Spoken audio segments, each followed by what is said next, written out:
Hello and welcome to Megawatt. Each week we give you the lowdown on the latest piece of kit from the world of technology and gadgets. This week it's all about digital photo frames and we've got 3 at all different prices to check out. Stay tuned. So what 3 photo frames have we got to look at? Well, we have one from Toshiba called the Tekbright, which is a 7-inch screen at £90. We have one from Polaroid, which comes with a built-in weather station, and that's a 7-inch screen. And then we have one from Kodak, which is the EX1011. That's a 10-inch screen, and that's £200, but it also has Wi-Fi as well. The Toshiba Tekbright photo frame is a rather glossy affair, has a 7-inch screen, and around the back, an SD card slot, compact flash slot, and a USB, which allows you to transfer images and music to a 64 meg of internal memory. Controls are all via a touch-sensitive panel at the bottom, very much like LG's chocolate phone. All you have to do is press the button to access it, and then you can scroll through the options. Now, there are 3 available. One is a calendar, which has probably got to be the most expensive calendar you'll ever buy at £90, but it does include a clock if you can see it through the picture. And then the ability to play music, either via the internal memory or, if we just pop in a memory card, and we can play music. Now you can have the music playing in the background. It also allows you to give a general list of what songs you have on there.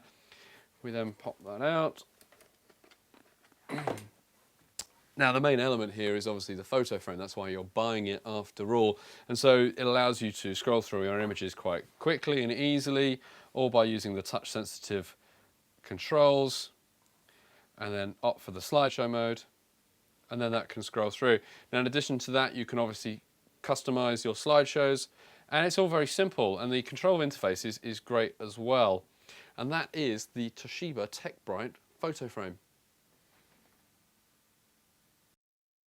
We hate Last.fm. Okay, I know we love it as well because it's a brilliant concept, but we just hate the idea if they bring it in, which is you can only hear a song 3 times. I mean, okay, great, I love the idea of being able to introduce me to new music based on artists that I already like, but if I'm only going to be able to hear that 3 times, then surely that defeats the whole point of it, and it's just really frustrating, and that's why, if they bring it in, we hate the Last.fm.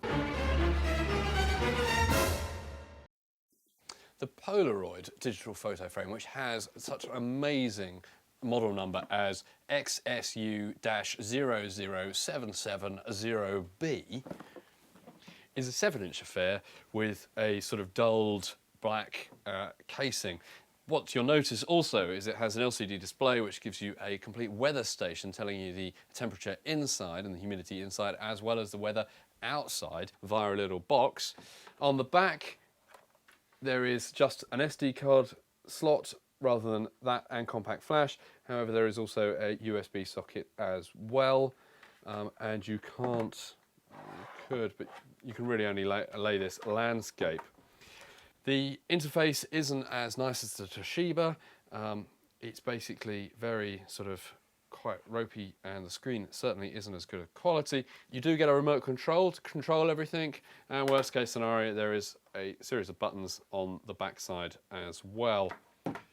Overall, it's a great idea to add the weather feature. We really like that. You know, it's interesting to know what the temperature is inside and outside. It's a bit of fun, but the quality of the screen and the user interface isn't anywhere near a touch on the Toshiba Tekbright photo frame.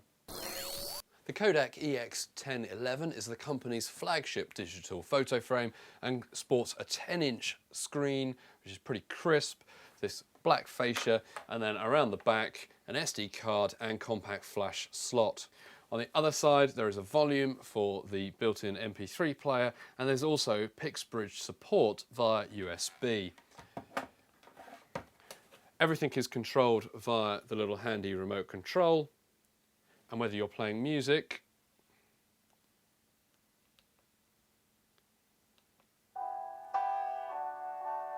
which isn't too bad from a volume point of view, to accessing your photos, it's all very easy.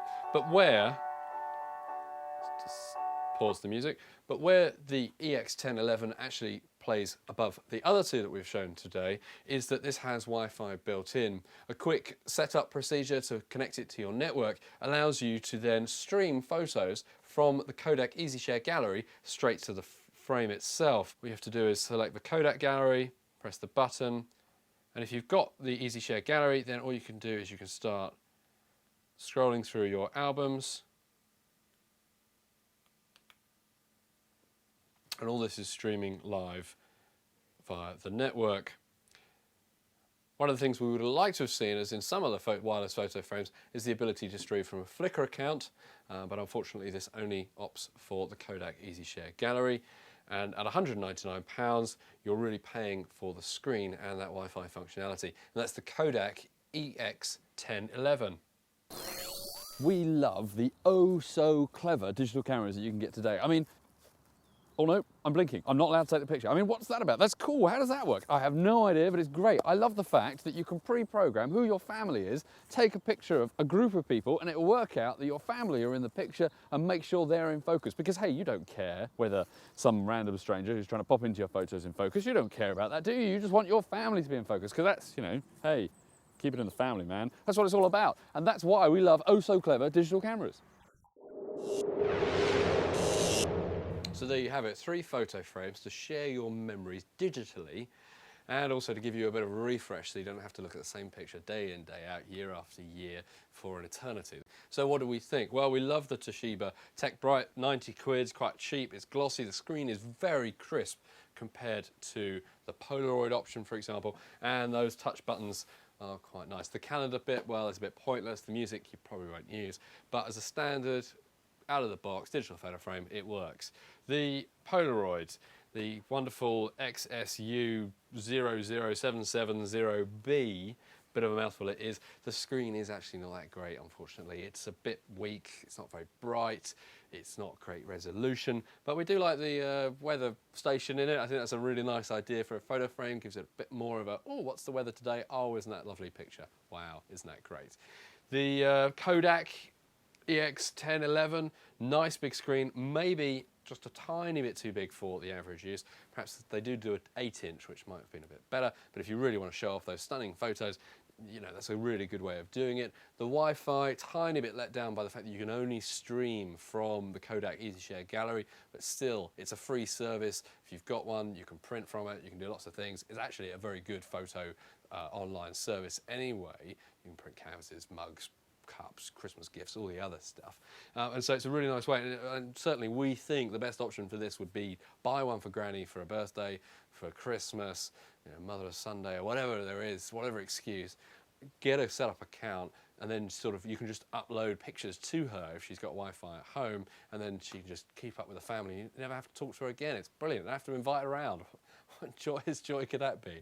So that's there. Obviously, these aren't the only manufacturers making photo frames out there. Philips make them, iMate make them. iMate certainly has a really good one where you can email pictures to the photo frame itself, so friends can email stuff around the world, and also you can stream live from a Flickr account, which again, a bit like the Easyshare gallery, if you're into Flickr, would work really well. Philips have a nice range of photo frames, again, all very basic. But one of the nice features about the Philips ones that they offer is a timer facility. So you can have it so it comes on at 8 in the morning, goes off at 10 at night, and isn't on 24/7. The downside with all of these, of course, is that behind the pictures there is a massive selection of cables, and so you have to bear that in mind when you're going to buy one, where you're going to put it to make sure there's a power socket nearby, and that you could probably hide the cable behind another array of photo frames. Well, that's it. Digital photo frames, the way of the 21st century, probably one of the big Christmas presents coming later this year. And that's it. Hope you've enjoyed the show. Why don't you tune in next time for more news, reviews, tips, tricks, opinions, and much more. If you're watching this around the web, why don't you come and visit us, either at pocketlint.co.uk or megawatt.tv, where you can see all the above, plus a cornucopia of excitement and joy from the tech world. I'm Stuart Miles, this is Megawatt TV. Thanks for watching.